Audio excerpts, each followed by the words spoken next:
नमस्कार, good morning, जय शिवराय.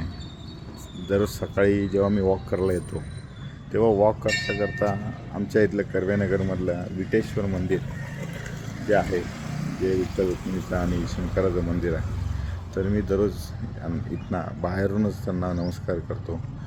अगदी छान सुंदर अशा मूर्ती आहेत, तुम्हाला मी दाखवतो.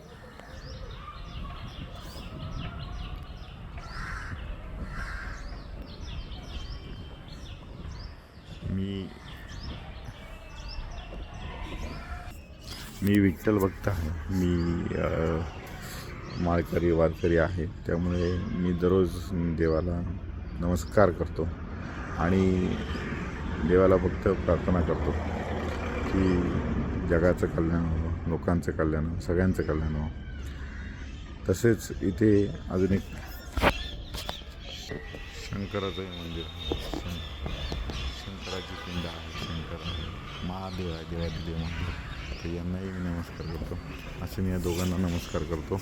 आणि इथलं देऊळ एवढं छान आहे की इथलं वातावरण या देवळात इथे आल्यावर अगदी मन प्रसन्न होऊन जातं. मन प्रसन्न झाल्यावर माणसाला एक चांगली ऊर्जा मिळते, एक चांगली शक्ती मिळते आणि त्या शक्तीमुळे माणूस अजून जास्त प्रमाणात कामं किंवा दिवसाची सुरुवात एकदम छान मस्त होते.